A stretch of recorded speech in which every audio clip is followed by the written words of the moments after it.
then I just wanted to announce that you guys have the option. I would like you to please turn off your audio. Whether or not you turn off your video is up to you. And then I'll be sharing my screen and we'll be going through a PowerPoint for a part of it. Then we'll take a break roughly halfway through. These sessions are usually in the vicinity of an hour, is usually a little bit less. I don't make it very rigid. I'm not doing anything, but I want to allow time at the end and also at the break in the middle to ask questions or to talk about things. Just before you joined us, Brian, I was saying, and I'm sure I'll say it again, if you don't feel comfortable sharing your book idea itself in a public forum, feel free. If you don't want to talk, no problem. There are people who will only take this class on replay because it's 3 o'clock in the morning or whatever, whatever country they live in. So we're completely open to whatever works for each of you, so that at the end of this, you get exactly what it is you're looking for, which is a sellable book proposal that agents and publishers are going to crawl all over. I hope that makes sense. Hi, Richard. Thanks for joining us. Thank you. Good to see you. Good to have you. Where are you coming from? Where are you? Washington, D.C. Oh, okay. That's awesome. Good to have you. That's awesome. Thank you. Samuel, hi. Nice to see you. I'm Wendy. Hi, Wendy. Welcome. Nice to meet you. Welcome to the class. Where are you tonight? What state? Montreal. Oh, okay. So that's great. I think we have 5 or 6 international students. I'm not exactly sure. So that's great. Those people probably will never see them the whole course. They'll just listen for replay. So hello to international students. Hi, Dr. Webb. I'm Wendy. How are you? I'm doing well. I'm excited to be here. Oh, I'm glad to have you. So thrilling. Wonderful. So my friends, we're going to start on time. I do my best to make sure we start promptly at the top of the hour. The format, to be specific, is I'm going to show you some PowerPoints. I'm going to share my screen. We're going to go through that process. And then when we get to about the middle, we're going to take a break. So if you have questions, you're more than welcome to ask them then, ask them at the end. Those of you who are only watching this episode by replay, you can email in your questions and we'll make sure that you get answers from my team, or if they need help from me. And then we'll talk about the way this process works so that we can make sure that your needs are met. My intention for each of you in the next 8 weeks is to make sure that you finish the process of a book proposal. And I know that this may not be what you're thinking right now, but in a couple of weeks you will be. This is a process you can use to vet any book ideas that come to you at 3 o'clock in the morning for the rest of your life, to find out if they've got legs, basically if they're going to sell, both whether you choose to self-publish or whether you pursue a publisher or a literary agent, then a publisher, technically. So this is to help you figure that out. And it's also to take the idea that you're coming with the class right now to make sure that you can put it in a format, which never changes, that will make it most desirable so that they'll want to say yes to you. Thank you so much for joining me tonight. I'm Lisa, nice to see you. Thank you for joining. I am going to switch now. You're welcome to turn off your audio. You're welcome to turn off your video, whatever you want. And then when we get to the break in roughly the middle, we'll have time for questions and you can turn yourself on or not as you choose. Okay, so I'm going to share my screen, and in theory, that's going to allow us to start the PowerPoint, which should be right here. Okay. And I would like to ask you to please turn off your audio so that no one is background noises and all that stuff doesn't interrupt the course for anyone else. So please turn yourself on to mute. And if at any time, this is not monitored, so if any time you have technical issues, my suggestion is you log out and log right back in. As far as I know, my internet is unlikely to go down. It never has so far. But if you have a question that is just burning in your heart, I won't see it if you put it in the chat box or anything like that. You'll have to wait until the break or the end, whichever you prefer. Like I said, this is going to be about an hour, or probably a little bit less than that. Kind of depends on how many questions we get in the middle. So we want to have fun, and we want to create a book proposal that's going to be so compelling to publishers. So let me give you an overview on how this workshop is going to work. You're going to learn how to do this in the specifics of the how-to, but I don't think that's very motivating in the thousands or maybe tens and tens of thousands of authors I've taught some or all of this class live and in workshops and weekends and virtually in every way you can think about it since I became a book agent in '92.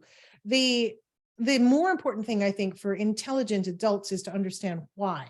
So I consider it my job to explain to you why it has to be the ways I'm going to tell you, and how the editors, the people that we're trying to sell your book to, are going to perceive your material. That gives you a competitive advantage over the people who just wing it and think that they're going to love it because you're such an interesting person and your idea is so sensational. We're going to go through this in a very logical way, because that's the way that's going to give you the chance to turn your creativity into something that will actually sell.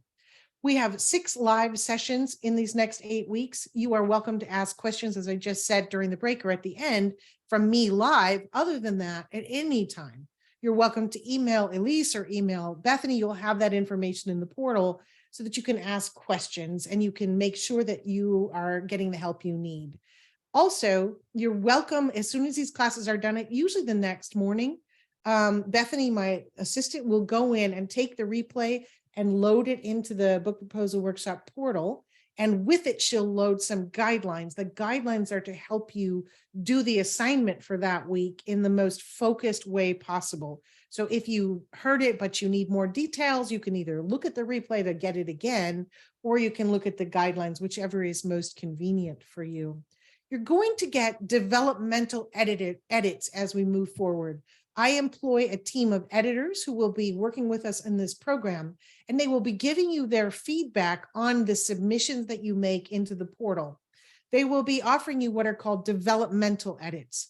Developmental edits are different than line edits, like, is that sentence have a, the letter in the word in there twice, or is this misspelled, or is it not according to the Chicago Manual of Style, or something like that. We don't care about that at this point. We also are not looking to see whether or not your idea is a good one. And we'll talk about why later on tonight. But we're not looking to judge your idea and tell you, oh, that's not going to sell, or that is going to sell. That's not a good use of your time or ours. What we're looking for is to help you develop the idea to the highest level to which you are capable, so that it's the most compelling thing you can come up with. So a developmental edit might be, I really think that this part of this discussion goes ahead of this side. Or it might be, I think the order of the chapters that you've laid out is logical until you get to chapter 9, when really I feel like the reader hasn't been prepared yet. Maybe there needs to be a chapter between 7 or a chapter between 8 and 9. You need to add another chapter. Those are developmental editors, and that's what you'll be getting. That's the invaluable part of what you'll be getting, plus advice from a live literary agent. Whoop-de-doo. Okay. And so the biggest thing I can tell you is please keep up to the best of your ability. We've tested this. I think this is my 11th or 12th time to teach it virtually. Thank you, COVID. But the goal that we've done and the speed that we've created is pretty typical for most grownups who have a job or kids or a partner or a life. So we're trying to create this system that will make it simple for you to keep up. It's going to be a little bit of work. It's going to be a little more than you're used to doing, but you should be able to keep up. So please don't fall behind if you can possibly help it. That's really important, so that you can finish on that 8th week. That's what we expect from you, so that you can turn it in and get another edit and all that stuff. It's in your best interest to keep up to the best of your ability. Okay, that's my housekeeping. Now we're just going to get into the good part. So a book proposal is to publishers exactly what a business plan is to a venture capitalist. And for the same reason, because we want them to invest their money in your dream. A few minutes ago, literally, I thought I was going to be late for this call. I was speaking to an editorial director, the boss of a publishing division at one of the HarperCollins imprints, who does business books. I'm well known for business books. It's one of the categories or genres that my agency specializes in. So I was talking to this guy about the changes that are going on at HarperCollins and all this other stuff. And he gave me we were joking about the authors who are writing books that will never sell, because that's what publishing people talk about. Hopefully that's not true for any of you, but we were talking about this. And he said, I think that he didn't know I was going to teach the class. He said, I think that a lot of people just jump into it with no awareness. And it reminded me to say that to you, which is that I really honor and respect your commitment to this. You put in money, you're about to put in time, and you're opening your mind to learning something that's really going to help you in the long run, no matter what happens with your book or books, no matter what happens with your speaking or consulting or your business. This is a really important strategy, and you've trusted me. And I want you to know how much I appreciate that. And I will do my best to give you the most successful strategies that I know after all this time as an agent. This class is the most successful version of this I have ever taught. About 70% of people who finish their proposal under our supervision during this time go on to have book deals, whether through my agency or one of my peers. I hope that for you. I hope that you do even more and go on to create a book that not only sells, but sells fabulously. Let's get started. So here's what you're going to get out of this. You're going to get an understanding of what makes a certain editor acquire a book. You're going to know how to properly format a book proposal, which doesn't change, so that it answers in advance the editor's questions. The most embarrassing thing that can happen for me as an agent is if an editor calls me and says, I've got a bunch of questions that weren't answered in the proposal. That means I failed. Every agent will look at it the same way. Every agent considers that shameful on their part that we didn't have that client 100% ready.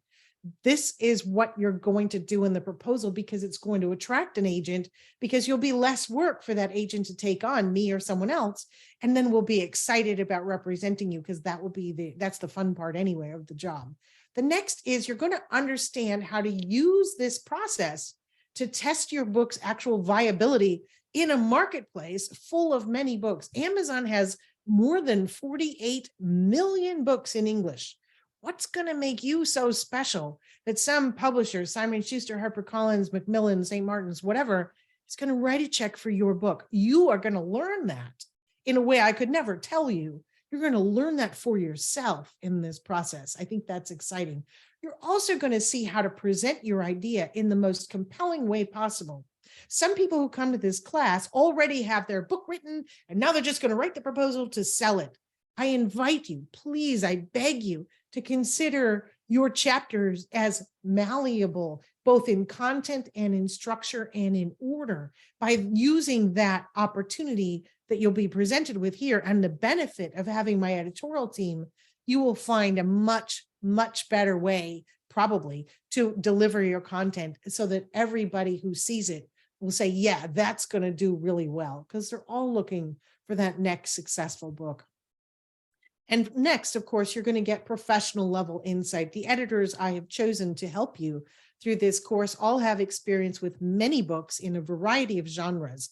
There's nothing that they haven't seen before, absolutely, good or bad. And they're going to be able to help you in such a way that you can really benefit and see your work through editorial eyes, not just one person. We shake it up so that different editors are commenting on different parts of your project at different times, so that you get what you would get if you were sending it to agents or agents were sending it to publishers. The more eyeballs on it, the more likely you are to succeed. I hope that makes sense. Okay, so one of the things that I like to say at this point is this comment. Here's this little king, and the people are apparently rebelling, and he's saying, try and see things from my point of view. Regrettably, most authors, in my experience, come with a darn sure opinion about what's wrong with the publishing industry, that they're not taking my idea and I'm not getting millions of dollars, or I self-published and it's not selling. What is wrong with this world? What is wrong with agents? Every day, every single day, someone threatens me. Well, I'm just going to go self-publish, and when it sells 2 million copies, then you'll be sorry. So far, tens of thousands of products, that has never once happened. There's been 2 books in all these years that I passed on that another agent sold, where I wish I hadn't made that decision. 2 books out of thousands and thousands and thousands. The reality is, for most of us in the industry, we've been working on thousands of books. This might be your first one. So I'm going to ask you to look at it from the editorial perspective of the editors to whom we must sell it, and also from the perspective of your public. Even if you're darn sure that you're exactly hitting the nail on the head, you're probably going to want to bring an open mind to this class. Just maybe there's another way to see it. There is a client who is one of my favorite clients ever, and he came to this course and he got to this slide and he took it to heart. sweet man, such a sweet man. He had an idea, which I'll talk about, not in this class, but in a future class. He had this idea and it was never, ever, ever going to sell.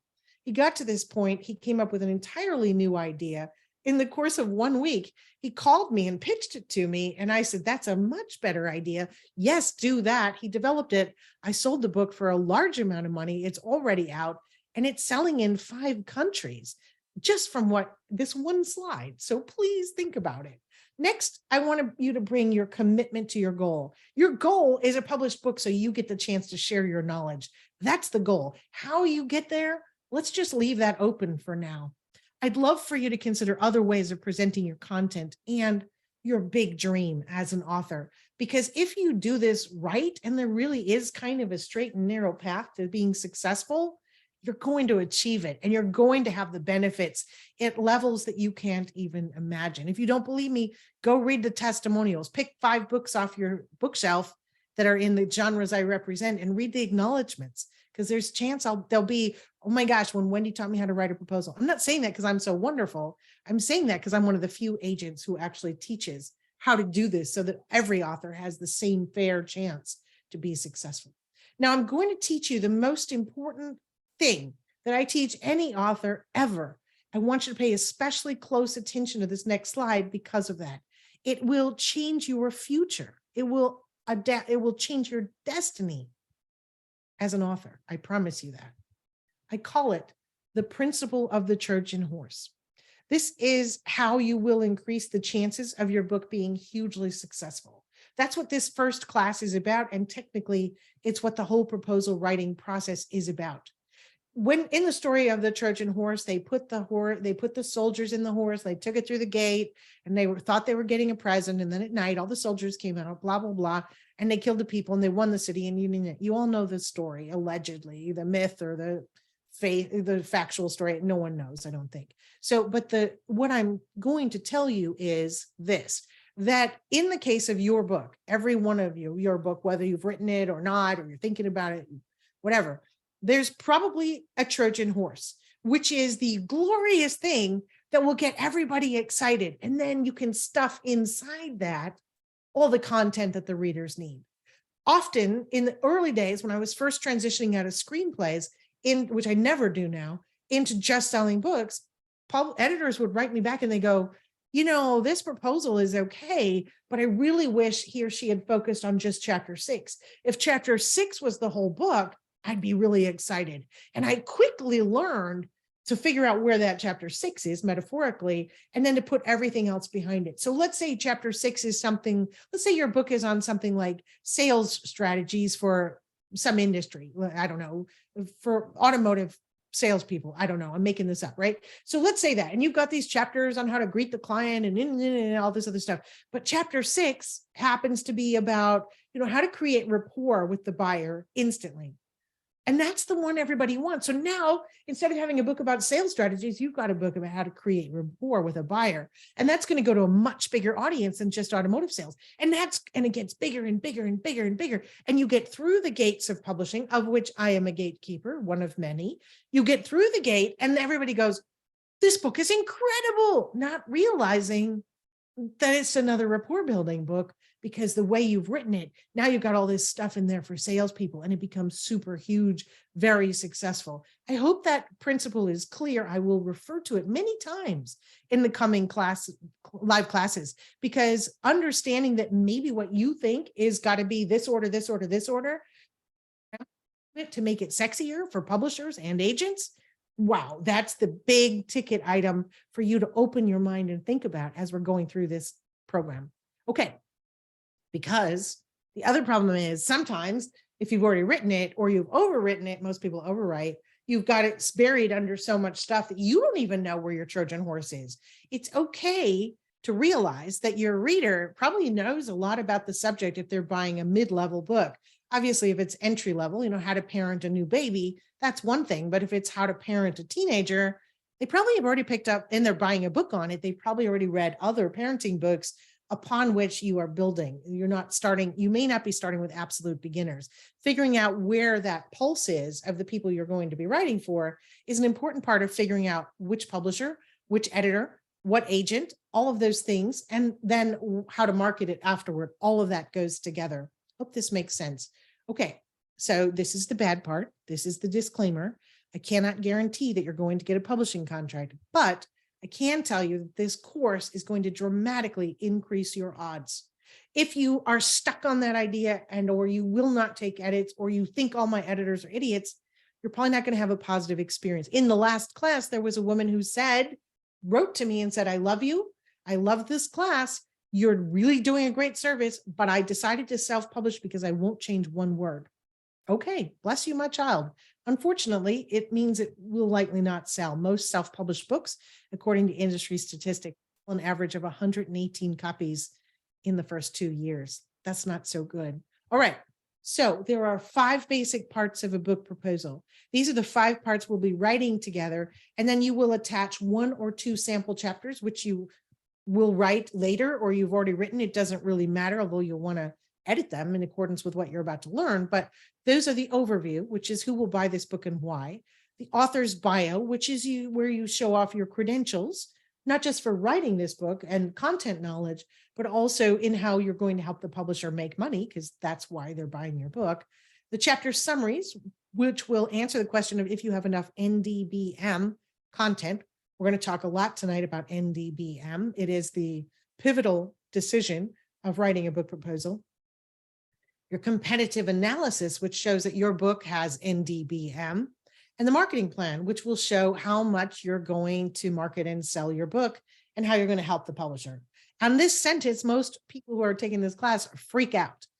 Don't freak out. We're going to talk a lot about marketing because it's one of the more important pieces of your book proposal. So I'm going to prepare you going forward for building the marketing plan once you get to the point where you're ready to start looking at that objectively. I do a very exclusive, I guess is the right word, consulting program, one-on-one with a select number of authors per year, where I teach this whole thing and I do it with them and I bring in the team and all this other stuff. What I'm going to teach you is the Cliff's Notes of that in the program. And if you take that advice and you use it for yourself, you will be far ahead of all the other authors who are pitching their books to agents and publishers at the same time you will be. So after the overview, the order in which these pieces will be assembled changes based on a number of factors. We'll talk about that in the last class, but for right now, these are the 5 things that we're going to build together in the most logical way I've found to teach authors how to think about it. Because if you do this first, then you understand how that has to be put together, and then this comes naturally. So there is a natural progression you will learn as we're going forward. Okay. So let's talk about the competition, which are these editors sitting around their offices in New York. Editors at major houses, for legal reasons, will only take material submitted by agents. We say it's for legal reasons because they don't want to get in trouble. Oh, there's no history. We can't, agents will say, I sent this book on, February 3rd. And therefore, if a book similar to that comes out with a fake name on it, that doesn't really happen, but authors worry about it all the time.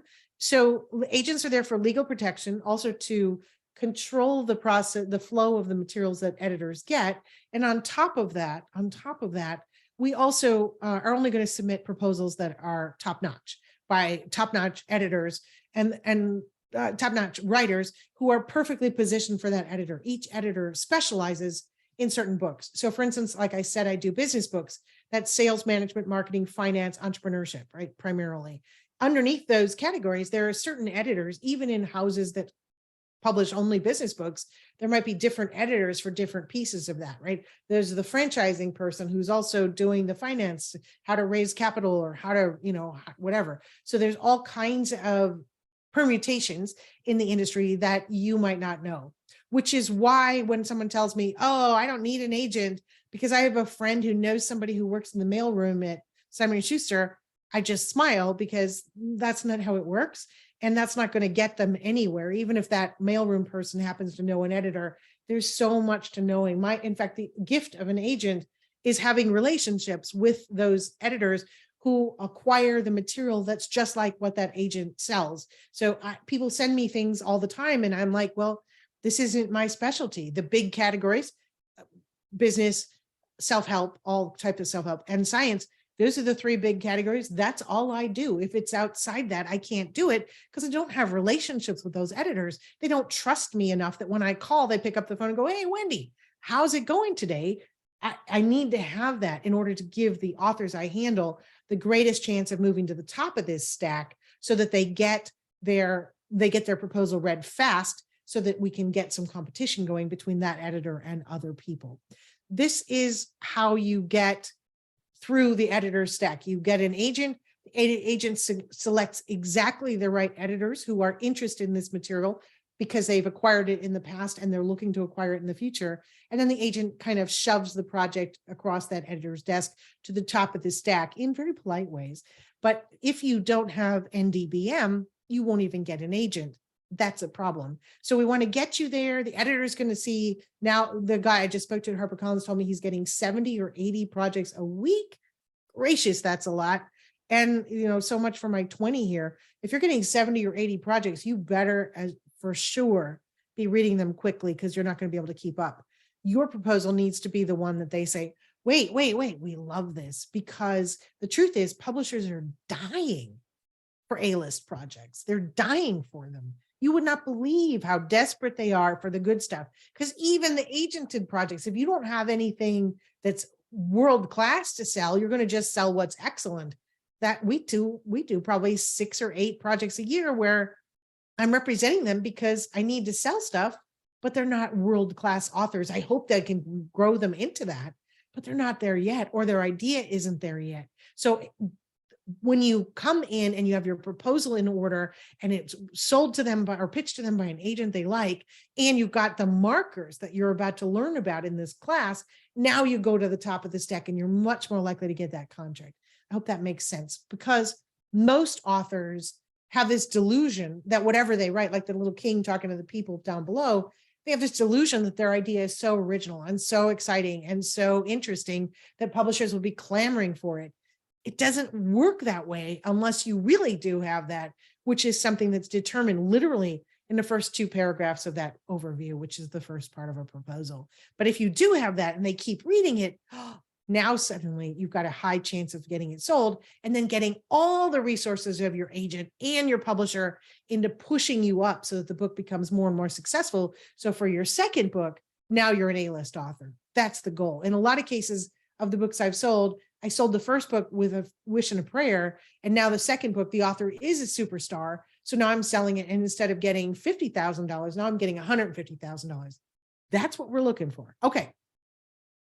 But to sell a good book, you need to plan a good book, right? You have to have the plan, and planning is what a proposal is. There's no reason to write an entire book until the proposal and until your book is sold. I always tell people, don't write a book until you have the publisher's check cleared in your bank account, because all you have to do is write a proposal. And this is so easy. This first time you're going to be beginners, it's going to take longer. But guess what? Next time you come up with a book idea and you just put it through the first part of the vetting process, which is what we're going to start tonight, you're going to go, oh, if I tweaked it this way and then I added that, it would be totally Trojan horse. I'd have something totally different. That's a great idea. Let me write the proposal. And you can do it in a weekend. It's not a big deal. It's just like anything else that you've learned to do, like any software program, anything else.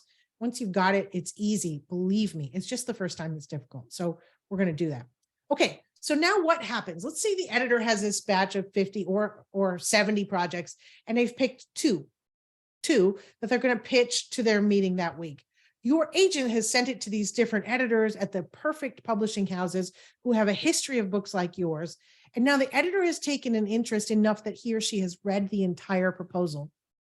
That is the Holy Grail, right? They've read the whole thing. This is awesome. Now the editor's job, their job, is to take it to Ed Board. Ed Board means editorial board, and that's where they're going to go and pitch it to their peers before they can make a buy decision. The HarperCollins editor said to me, I never want to stick my neck out, which basically is the rule of editors. They never want to be wholly responsible for acquiring a book, whether it's a dud or a New York Times bestseller later. They also, don't want to put themselves in a position where they can say, well, your last 3 books failed. It has to be a committee decision, and they very much stick to that. So the Ed Board, all the people in the Ed Board have a different interest in the publishing house's ways of making money. And they're going to make those decisions about your book based on votes, literally. they're going to take a vote, going to make that decision. So here's how it really works. Please remember this slide and remember this when you're writing your proposal, this one and any future proposals, because this is really important. So we're going to call the little purple guy the sponsoring editor. That's the person I sent it to. And he said, oh my gosh, Wendy, this is great. I'm going to take it to Ed Board. That means things to me as an agent. It means there are other actions that I immediately have to take, which is basically to stir the pot for all the other editors who are still sitting on it. I can scare them by saying, guess what? Simon & Schuster's taking it to Ed Board. Guess what? Now Penguin Random House is taking it to Ed Board. So now this little editor is going to take it to Ed Board, and he's going to be sitting there with his peers. His peers might include 2 or 3 other editors who will have read the overview. Remember the 5 parts of the proposal. They will have read the overview. They might have glanced at your bio, and they might have skimmed your chapter summaries. Then there's the salesperson who will have read the overview, and he or she will have also looked at the competitive analysis, the other books that you think compete with yours, and he or she will have also looked up those numbers to see if those books are selling or are still selling. And he will have that data at the meeting because he's done his homework, or she's done her homework.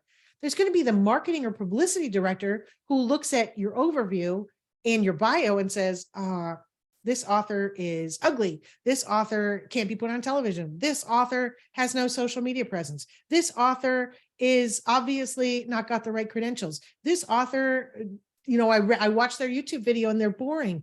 This author is lying about how many speaking engagements they're doing. Whatever the thing is, that's the person who's going to be pulling plugs on your project.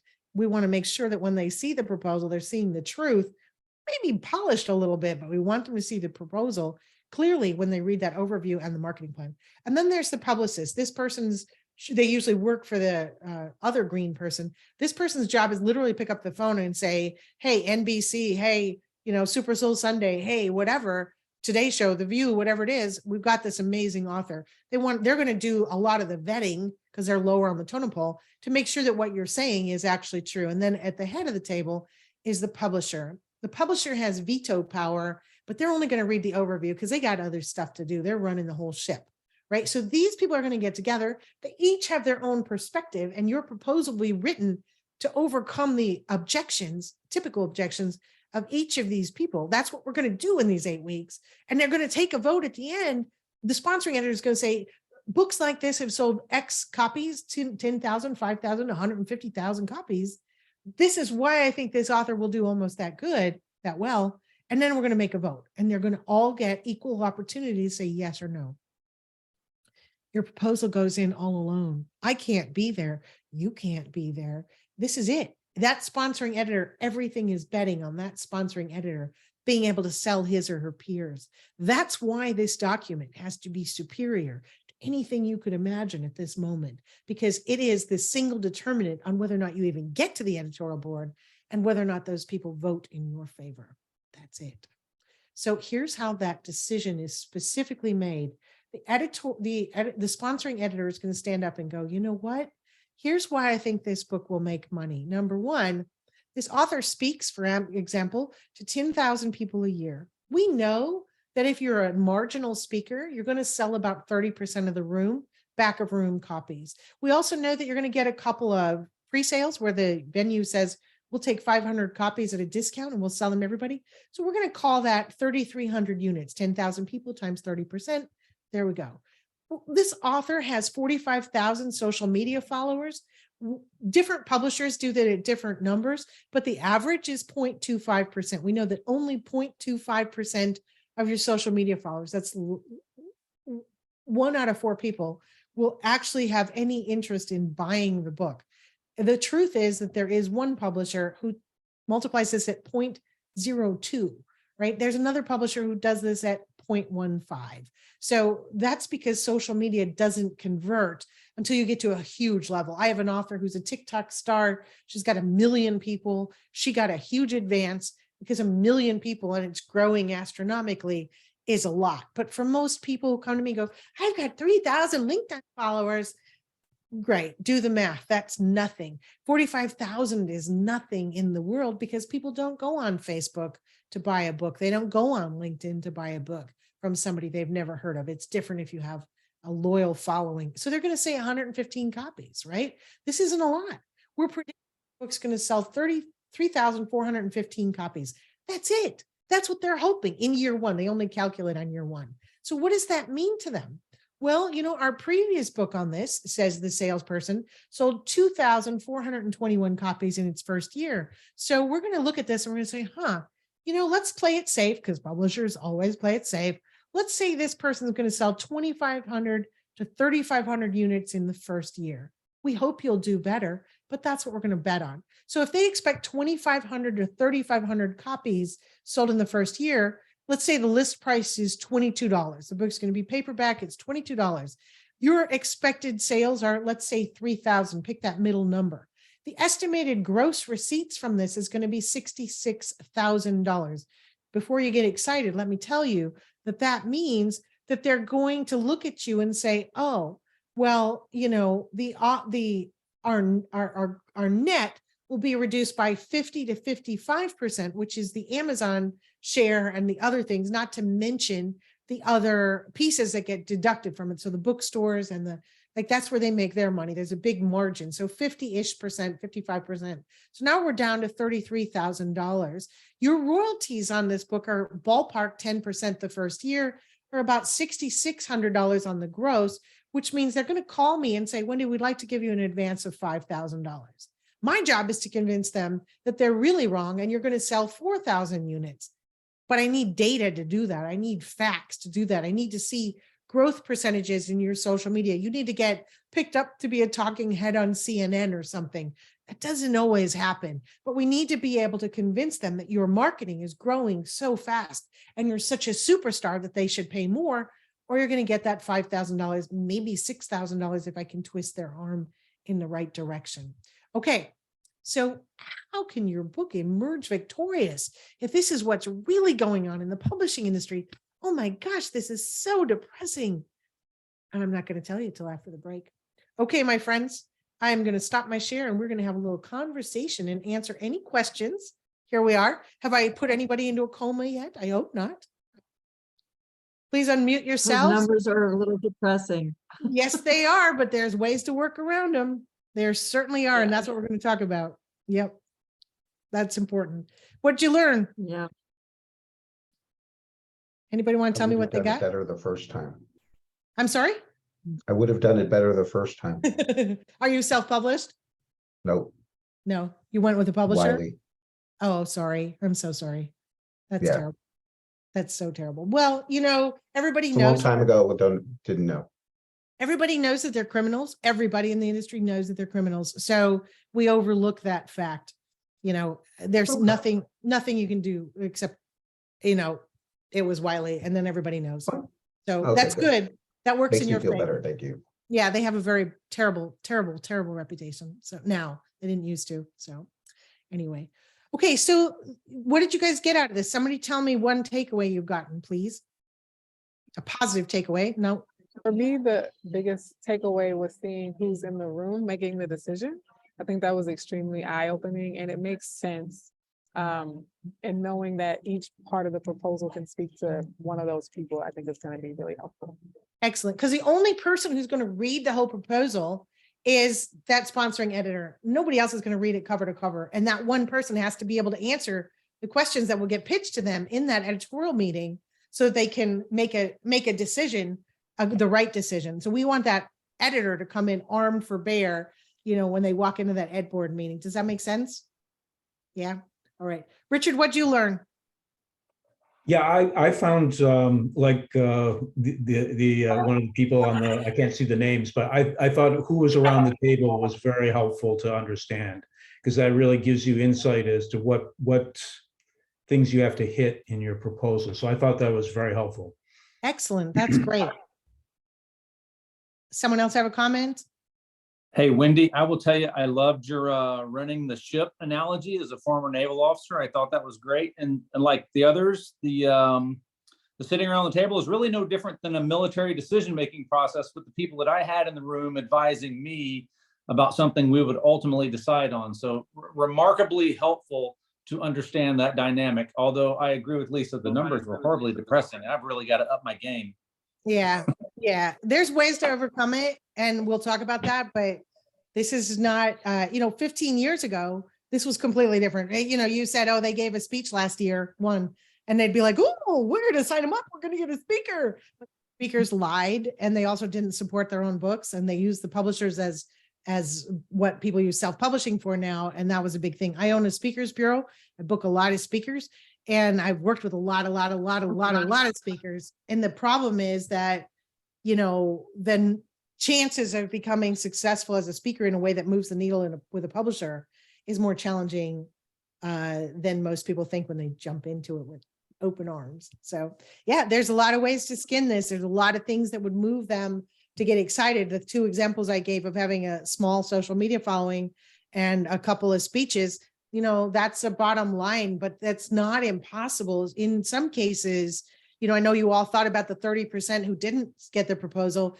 In almost every single case of the 30% who did not get an agent or a publisher, they said, I'm going to work more on my platform and I will come back to you, or I'll come back to the industry as soon as I've got that put together. And some of them do it and some of them don't. And, in some cases, they decide to table that book and write something completely different because they know how to write a proposal. Yay. That's what we want. So Wendy, one of the things that I got out of it too, and I don't even want to say it out loud because I didn't want to do that, but you said, or you could just become a talking head on CNN or one of the big news media outlets. And Yeah. it's like, but I have a feeling like if you really want to do it and, you have a measly little 3,000 following on your social media, which looks like an ant size compared to the numbers that aren't making money. Maybe that becomes real. And so the whole notion of getting a media consultant on board, actually preparing yourself to do well at that. Yes. And for those of you who are thinking, I'm going to hire a publicist or a media consultant or a social media person right now, please wait until we get to that part of the class, because it's going to be probably not your best decision to throw money into something that hasn't been tested yet. There's ways to test it before you do it. So, and the other thing is, I have obviously had clients who are talking heads on and gotten their own TV shows and all this other stuff. But there's a lot of regular people, just like all of you, who were able to get their deal and then use that as a leverage to the next level. You have to have some things to get the deal, and then you can use the book to grow bigger. Like I have a client who started, I did 3 books with him. And now he has a, probably multi-million-dollar company. And he was a paper salesman. He came to me because he thought somehow agents have the power to tell publishers which brand of paper to use in the books, which is not true. But then we started talking, and now he's got this huge company. And, obviously I only had a small part to play in it. I sold the book and I helped him start as a speaker, which was super fun. But when you go from, like, I have a speaker right now, and I sold his book. I sold his book maybe 2.5 years ago, and a modest advance. I think the advance on that was like $10,000. And his speaking fees, I just booked him for his last $7,500 engagement because he's gotten so many $7,500 engagements. I have to raise his price now. So now he's going up to 10 next call I get for him. This is kind of a stepping stone kind of business. How many of you are interested or are already paid to speak at least 5 or 6 times a year? Anybody? Okay. 3 of you. Line. Lisa, what'd you say? On the line. On the line. I'm speaking that much, but in, joint engineer training exercise and stuff like that. So probably not. They're not getting I paid. could, Well, I just haven't. there's certainly a way to skew that, but some speeches can be grown into more speeches. It kind of depends again on how you NDBM your content. Speaking of NDBM, I bet you guys would like to know what that means. Yeah. All right. Yay. Okay. So any more questions, or can I go back to the presentation? Anybody? Yeah, sure. You guys don't have to raise your hands. We're not in school. I have a question, and I'm not sure if it's the right time for it, but it's one of the reasons that I'm also taking this class. I'm writing a book where there aren't a lot of other books like mine out there that are selling well, and there's a good reason for that. My book is on concussion recovery. It's a really hot field in terms of personal injury protection, car accidents, workers' comp, things like that. So these things go to court, people dig in their heels, and the information that's out there isn't about healable, well, the information that's out there goes from all the way from mild head injuries to more severe. So when people are trying to understand what's going on, it's a muddy field and it's not really moving forward because of the constraints on it because of all this legal stuff. So I don't know if you have any thoughts or like in terms of, if we're going to be talking about in more detail, how to pitch something that has been vetted. This, you know, the way that I'm Absolutely. doing it has been vetted, but I think of those folks sitting around the room and saying, look, we've tried this and they don't really sell. There are certainly ways around that. There are ways that we'll start tonight. And also I sold a book on one little niche of caregiving, and I forget what it was, caregiving for something, some particular disease that elders tend to get. And it sold 45,000 copies. So because she was the most, it wasn't because she was the first one, it's because she had positioned the book properly and she did the promotional effort. So that's sure part of it. All right, my friends, let's go back to work. All right, I'm going to share my screen. We'll go back. And again, if you have questions and you're watching the replay, feel free to email them to Bethany or to Elise, and we'll make sure you get handled. Thank you for joining us remotely. For those of us who are here live, you can see that people who are here live are going to get real-time advice to the best of my ability. Okay, my friends, please turn off your, please put yourselves on mute and we'll go back to work. All right. So NDBM, the most important part of your proposal. This is the overarching differentiator for your entire project. This is what gets it through those Ed Board meetings. It stands for new, different, better, more. You probably want to jot that down. NDBM, you'll hear me say that 50,000 times. New, different, better, more. This is a term I came up with many years ago, and now other agents use it, which is good for my ego, which is probably pretty big anyway. But NDBM is a great catch-all for what we're trying to do with this proposal. Just like BJ just said with her project, this is how you differentiate your material. You prove how it's new, different, better, or more. So guaranteed that these editors have seen every single thing you're going to think about many times before. There is nothing new under the sun at all, under any circumstances. Every single day we hear authors tell us, oh, yeah, they have. And we've seen it and we've rejected it or we've sold it 1,000 times. It is all the same stuff. And your job is to figure out how to make the consumers think that you've got something different. And here's why. The industry researching body called R.R. Bowker, like a B-O-W-K-E-R. R.R. Bowker is our industry. They keep track of the publishing industry. And Bowker says that the average person owns 7 books on the same topic if they own one. So you want to be one of those 7 books. Most people own 7 or more books on how to lose weight and they're still fat. Or they own 7 or more books on, how to get out of debt and how to win the lottery and all that kind of stuff. And they still have they're still living paycheck to paycheck or whatever. All of this stuff already exists. Your job is to be one of those 7 books. Nobody in publishing cares as long as your book makes it past the cash register or through the cart. Once they pay for it, bless you, my child, we call them shelf help, right? Apparently people think that just by having it on their shelf, it's magically going to seep into their brains and they're going to be better. They're going to be enlightened. They're going to be rich. They're going to be thin. They're going to find the love of their life, whatever it is. So these editors have seen it before. That is not the problem. The problem is, can you spin it? Can you NDBM it in such a way that the consumers will buy your book as one of those 7? Everybody's seen it before. Probably you have too, and that's a good thing. NDBM means new, which means what have you got to say that's new? This could be new research, a new idea, a new method, a new strategy, a new story, a new way of phrasing it, a new something, anything you can come up with. The whole thing will never be new, but there can be new pieces to it that would make those same consumers who bought those other 5 books buy yours. Different. Can you come up with a different way of saying it? Like maybe it's a metaphor, maybe it's an analogy, maybe it's you've got some character who goes through it. Maybe you've got experience like we heard in the military, which gives you a totally different perspective on what have you got? And then you got to compare yourself to the military books. What have you got that's different than that too, right? If the one author's book promises, 50 ways to make $1 million in 10 days or less, Can you do it in 2 days? Can you make 100 ways in 2 days or less? What have you got? How can you be better? How can you give something more? Because your job is just to be one of those 7. That's all you have to do. And some, look at your own bookshelf afterward tonight. You'll see the subjects that interest you. You have many books on those topics. It's human nature. You may have read them all. You may be one of the unique people who's read every book in their library. But I can tell you, I must have 50 books on how to write speeches, 50 books on how to write books. I sell books. I'm the author of 31 published books and gosh knows how many ebooks. It doesn't matter. I know how to do this, but I still read the books to try and figure out what people are saying that I can deduce to teach my authors, teach my workshop participants.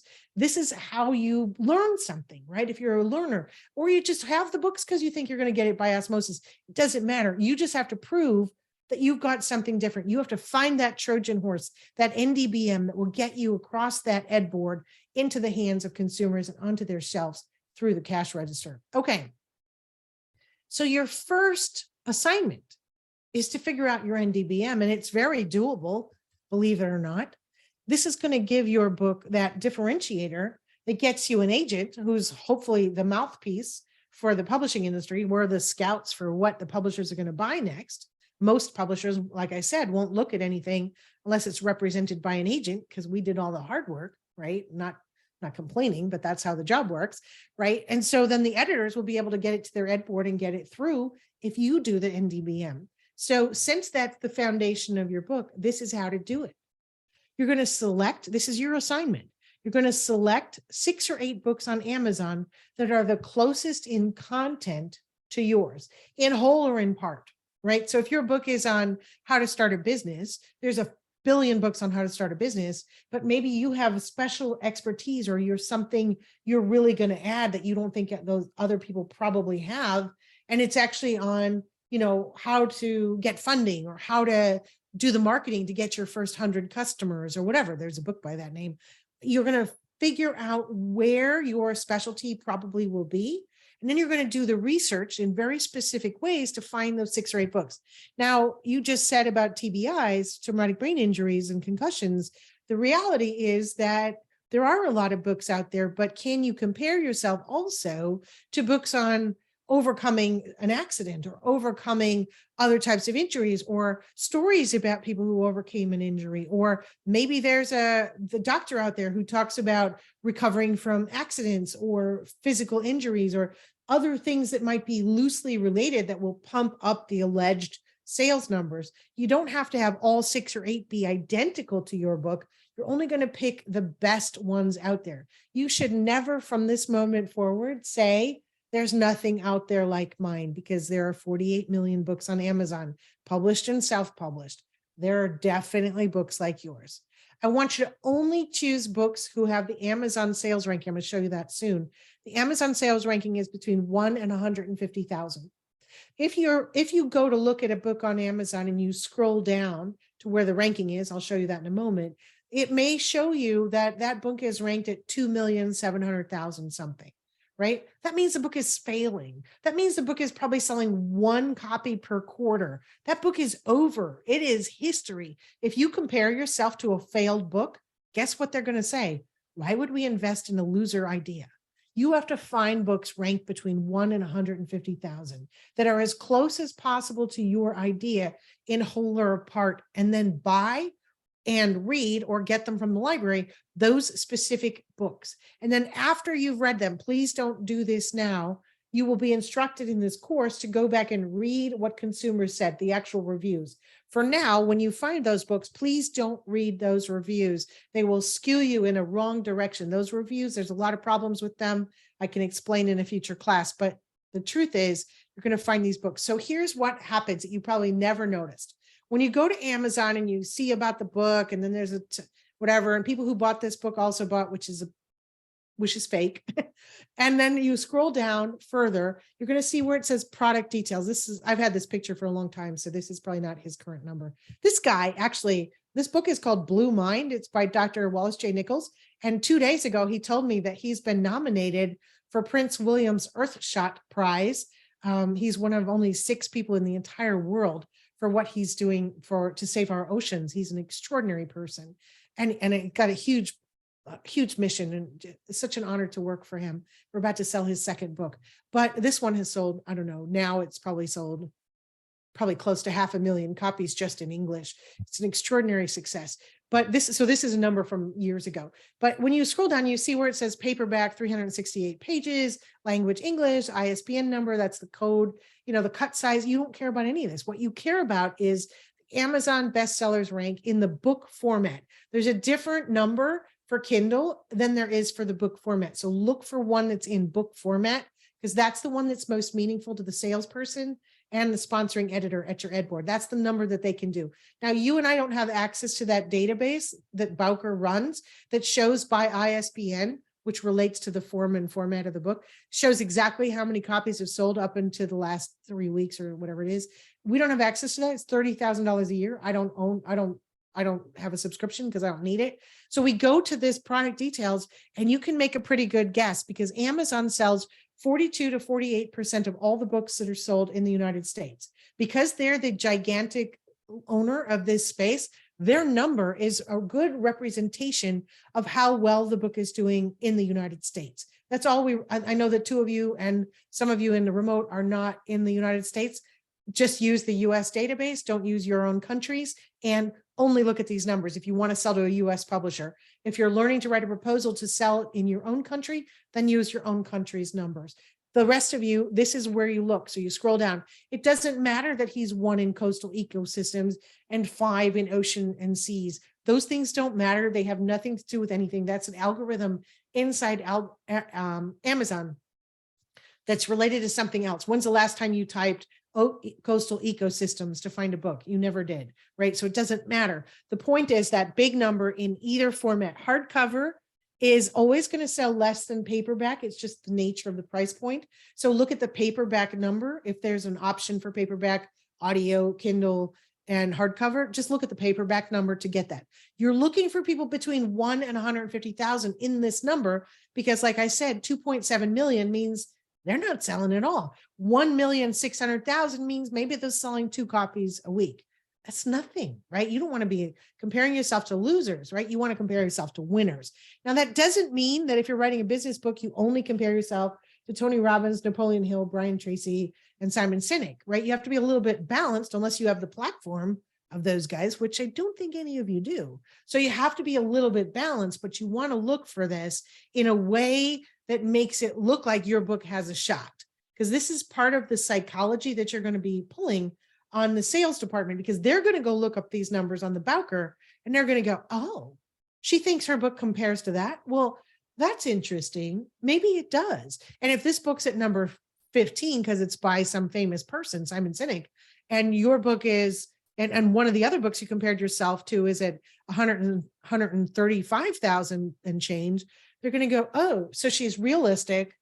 And we've got this range that maybe she really would hit in. Let's look at what the marketing team has to say. This is partly how you start to skew that editorial board meeting to get attention. So you're going to look up these 6 to 8 books so that are ranked between 1 and 150,000.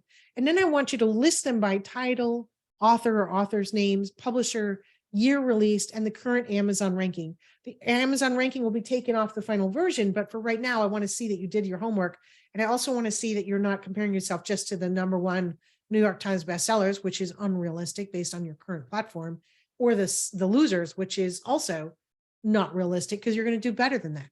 Buy at least one of these books. Of course, I want you to buy all 6 or 8 and start reading them, because you're going to start reading them after you turn in this homework.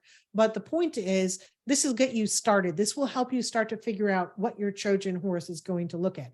You must turn this in by February 16th, which just so happens to be the date of our next class. I need it by 5 p.m. Pacific.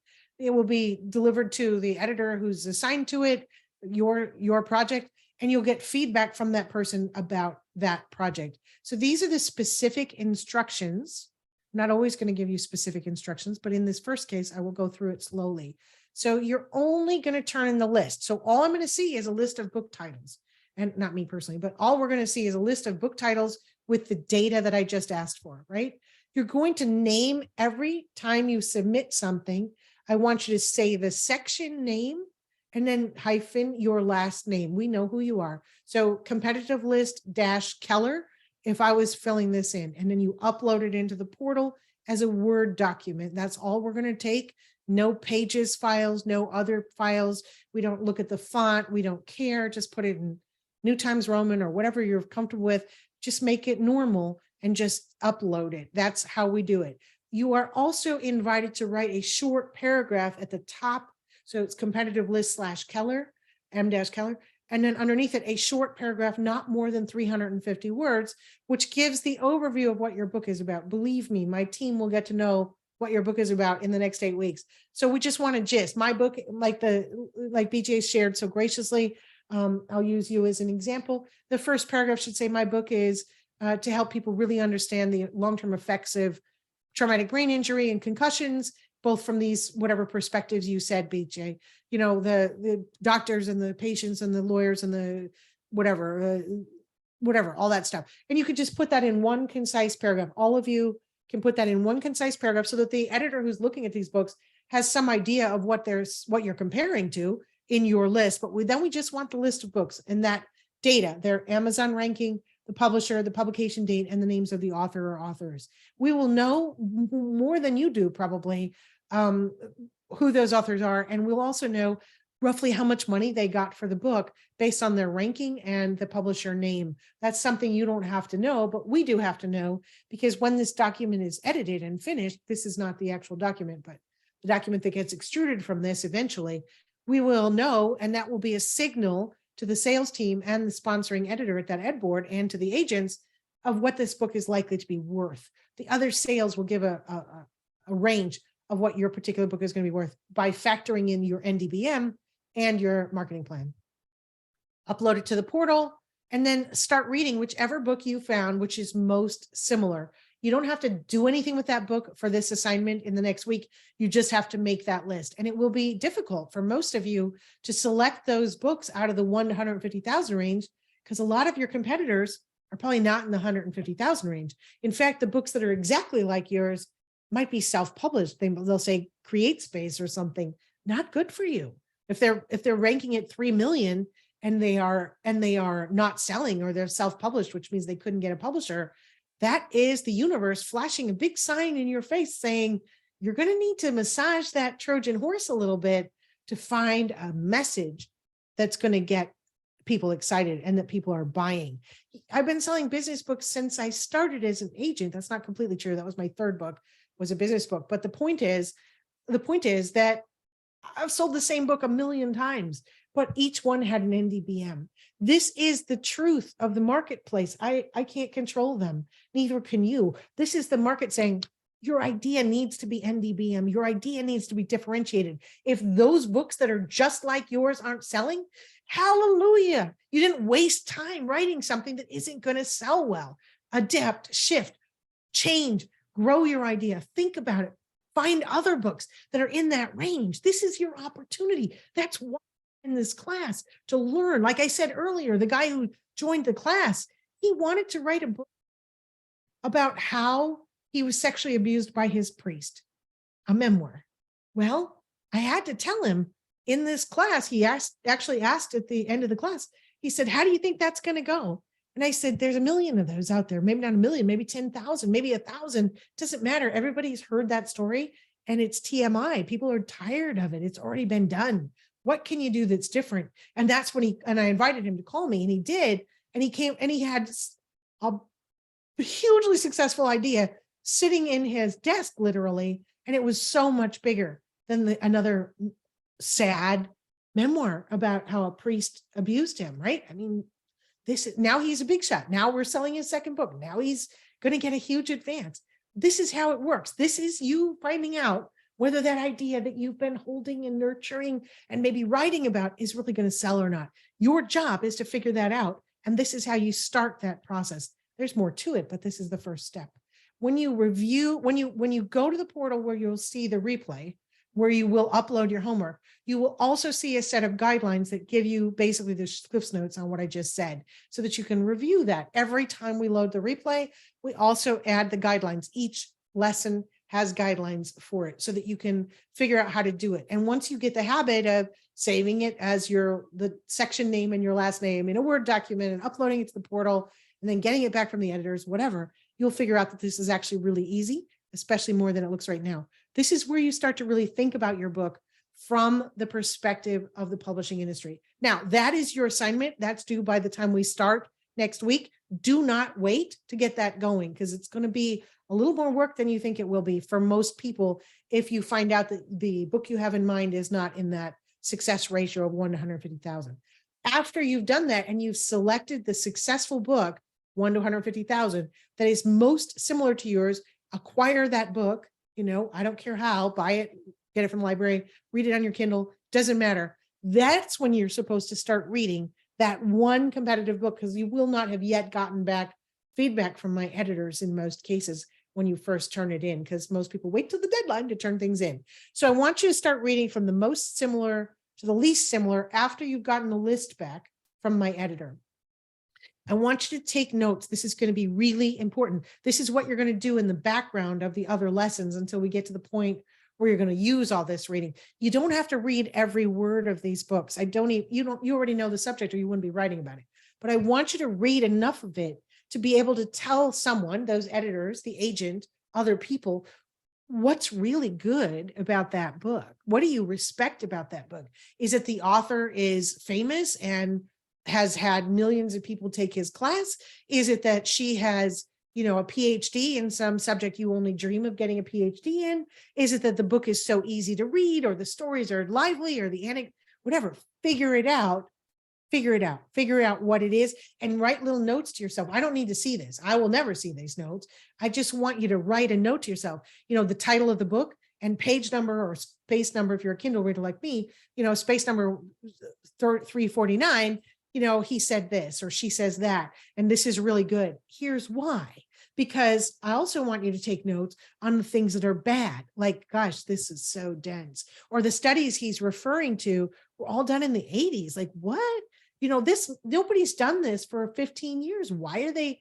Those are the kinds of answers that are going to give you clues where your NDBM is. You need to be able to go back and cite this in the future. So take notes with page numbers on them. I can't be more specific than that, and be really clear, and also feel the context. Like, do you feel like they're supporting the reader? Like, is the reader learning things in the order they'd have to read them to get to the results promised by that book? Often that's not the case. Authors dump in everything they know about a subject, and the readers get mired in it and they can't figure out their way to the surface. That happens way more often than you might think. So pay attention. Is it written from a too academic? Is it too theoretical? Is the reader left going, wait, what?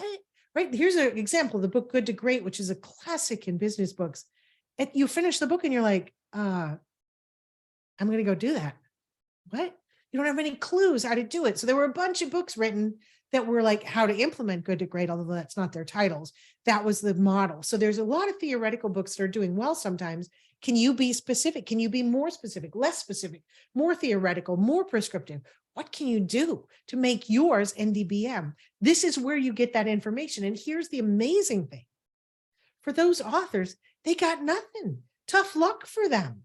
They already are published. They can't go back and fix anything. You can fix it because you don't have a book yet. You have a proposal. It's not even written yet. You got 8 weeks, right? So this is your to find out how you can be absolutely one of those 7 that your consumers are going to buy. Maybe the one that everybody's talking about the year after it comes out. This is the seminal book on the topic. That's what we want you to aim for.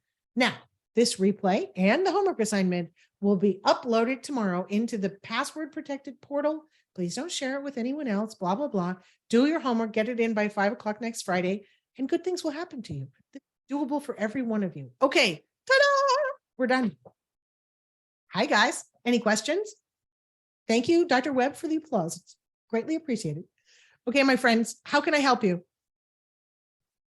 I have a couple of questions. One, how different is this from academic publishing? Is there much of a difference or no difference at all?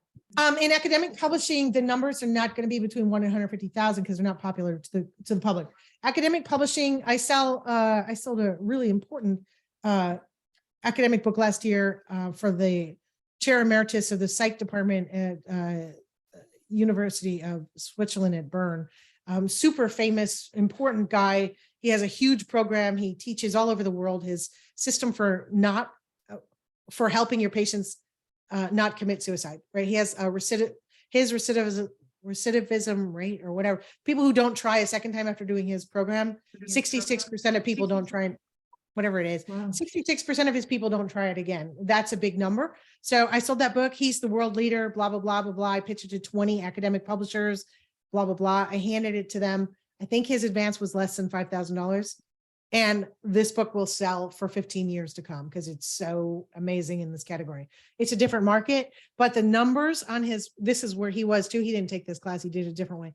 But his numbers are nowhere near that. So if you just want to sell it for a few grand to an academic publisher, you can just choose the most apt and exact books that you can find. Does that help? Yes, I don't want to do academic publishing, but academic publishing was my first attempt at traditional publishing. And so I'm kind of trying to figure out if it's going to be a similar process as it was there. Okay. That's good to know. The system of the proposal, the parts of the proposal, overview, et cetera, those are always the same no matter what. But the money that you're going to get is much greater in what we call trade publishing. Okay. So- And then my last question is it better to focus on closeness in terms of topic and subject matter, or style and genre, or try to get the book that has the best complement of both?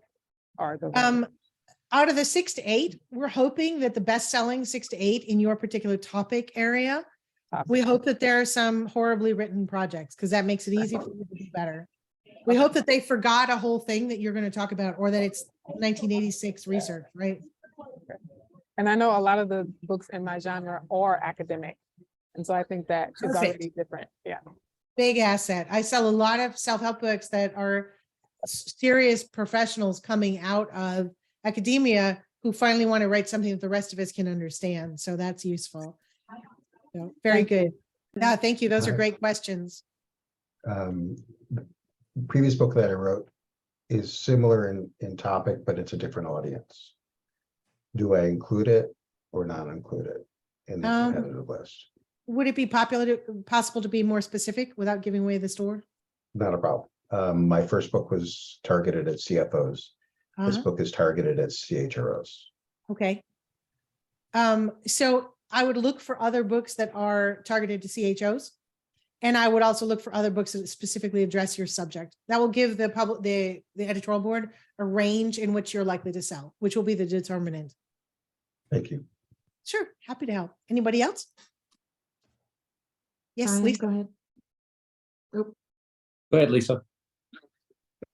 So what if your topic is actually integrating two topics of the same category? So it's a leadership development book on change management, but it's actually integrating two very well known of but vastly different ends of the spectrum on change, and integrating in such a way that it just kind of makes it more successful and easier to implement. I think I know what my MDBM is on it.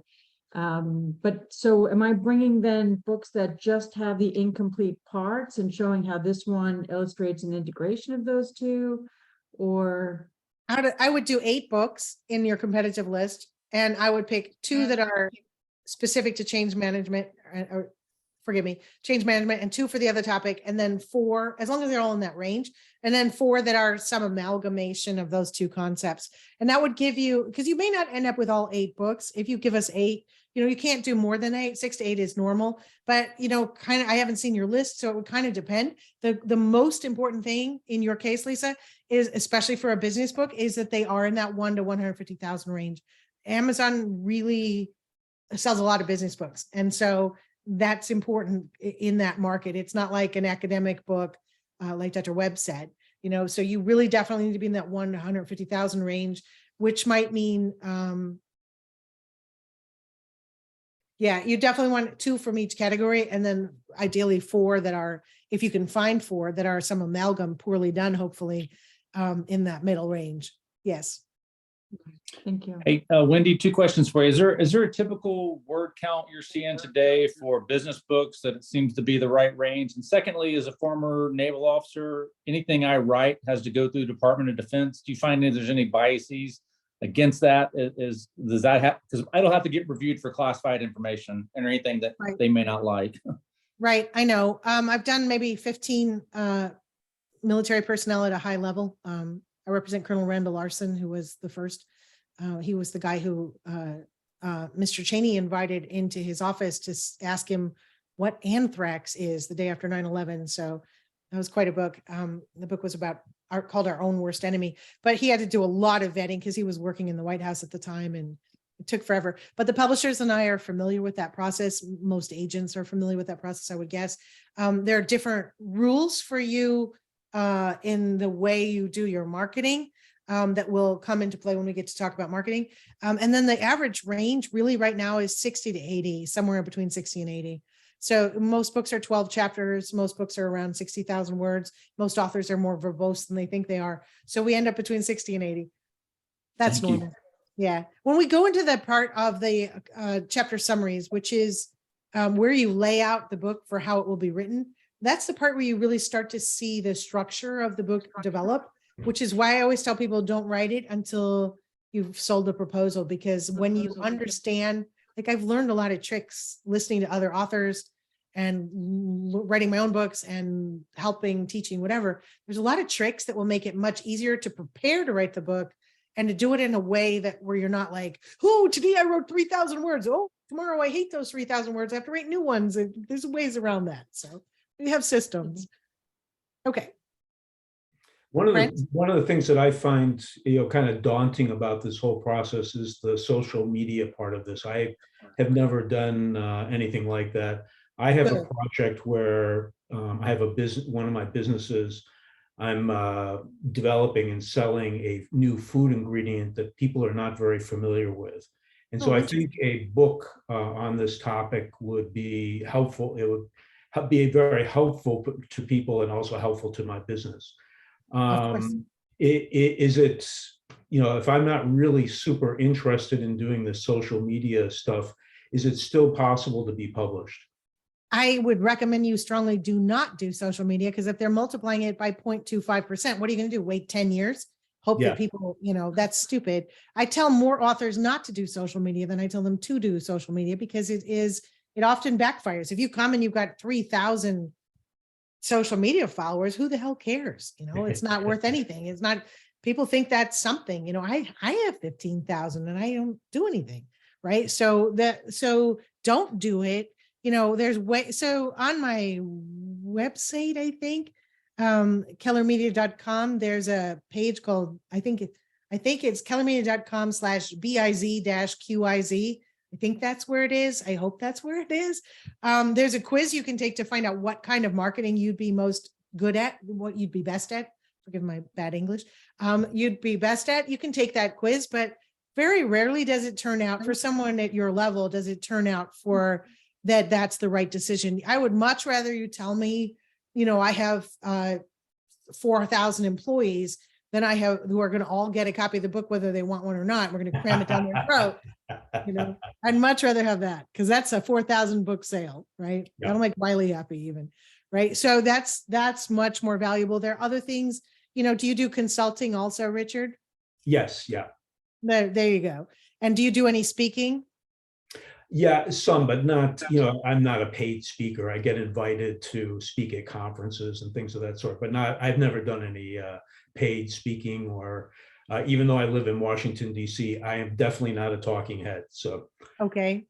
So a lot of people who who do free speaking are doing it to get new consulting clients, right? So I live in that world, coaching and getting people coaching and consulting and, that kind of thing.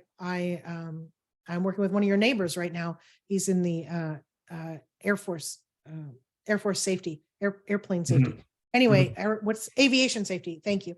Anyway, but he doesn't do paid speaking either, but he does excessively expensive multi-million-dollar consulting contracts, multi-million dollars per year. And I sold his book, and it's to a publisher who is thrilled with him, because he's going to be able to, call Pete Buttigieg and a few other people, get them to buy copies, right? So that's a policy book with a spin on it. So you're kind of talking about that, and that angle So I would like you to, when you're doing your competitive list, I'd like you to look for 1 or 2 food industry policy books. And then the other 6, hopefully, will be successful books about an ingredient or one food item. I might even consider maybe one of the mono diets, like not maybe the grapefruit diet, but something like that, where a lot of people bought a book on just one ingredient. That might be an interesting comparison for you too, depending on how you plan to structure the book. So that could be useful for you. Yeah, just not to be cryptic, my book is, the book that I envision is on prebiotics. Most people have Oh. heard about probiotics, right? So bacteria and so forth, and yogurts and things of that sort. But Yeah. prebiotics are the food for Helping probiotics. you. Yeah, helping you digest what's about to come. I've heard about Yeah, that. and that's a topic that, a lot of people are not familiar with yet. I will tell you now that book will sell.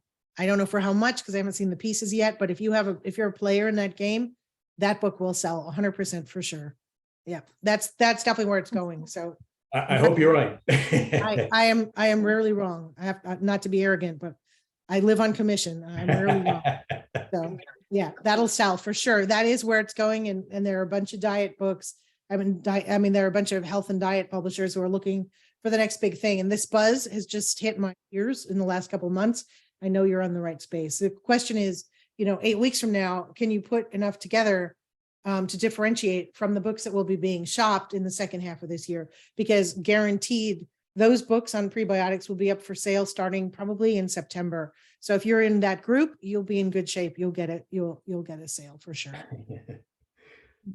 Yeah, I'm never nice. You guys don't know that yet, but I'm never nice for no reason. So I'm not being nice. I'm just telling you the truth. Well, thank you for your optimism. But Nice. okay, my friends, Is there anybody a else? timeline? Yeah, do you feel like there's a timeline for books? Like you always hear people say, oh, get it out for Christmas or something like that, but it's a business book, right? So, I try and do the math on that and think sure how those 2 dots connect, but I wonder if there seems to be the right sort of season or if there's a time that Yeah. makes sense for you. So books only sell in the first, so the truth of publishing is there are only 2 sales seasons. This is for selling the book, right? So you sell the book today and it'll be out probably, if I sold a book today, it would probably be out in late spring of 24, possibly early fall, right? So you can't really, there are systems for when the book is going to be released based on its topic. Business books are evergreen, right? You don't want it to come out in December, but any other month is fine.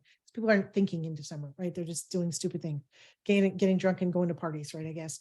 But anyway, but the point is, so there's this period in which you can sell a book. So we sell a lot of books between January 2, basically first business day, January 2, and the last book I will put up is going to be, the first day of May. Yeah, the first day of May, right? Because in June, it takes at least 4 weeks to get through the process of the ed board. In June, there's always going to be 1 or more of those people are going to be in the Hamptons, and I can't get an answer. And they're on vacation, and they're in Italy, and they're like, so the fewer people I can get into the ed board, the less likely I am to get a yes. The longer it sits on somebody's desk, the less likely I am to get a yes. So I won't put anything up after May 1st, right? Then after the long summer holidays in New York, when it's horrible and wet, hot and sweaty and all this other drama, and people start to come back, I'll put it up the first business day of September, and I'll have it sold by Thanksgiving. Those are the 2 seasons that us old crusty agents, those are the 2 seasons in which we sell. And that's it. And then when the book comes out, if it's a business book, it doesn't matter as long as it's not December. Everything else is equal. But if it's a diet book, we know that those sell best in January and February. If it's a gift book, they sell in December. By March, nobody's buying diet books anymore. We've already given up. I'll make that resolution next year. Yeah. Yeah, the gym is back to normal too. You can actually find all the equipment Right. again. So tragic, shameful. All right, my friends, Yes, anybody and also got to- anybody got another question? Yeah, sure. You're still on mute, my dear. That might be why I couldn't jump in. So how far afield can I go when looking at books? I'm wondering if I should just tank this whole idea. It's been vetted by patients and colleagues alike, but there aren't there aren't books that are within that price, that range, 150,000. So I'm wondering how far afield should I go in getting those? Find another mono issue, right? One or two books in mono issues that are selling really well. Whatever the issue is, accident or a broken leg or cystic fibrosis or whatever it is, and use those as comparison, right? So it And completely, figure out a connection. it can be completely unrelated is what you're saying. And One it's- or two of them can. The rest of them have to be right down the middle, but one or two of them can be outliers, yes. Specifically, you'd have better luck if they're related to something that happens because of accidents or has to do with sub rosa reporting for workman's comp or whatever. Does that make sense? It does. I just haven't had success in finding them for years. So what I'm wondering about is if I should change what I'm doing with that. So. So I think you need to roll up your sleeves and look harder, frankly.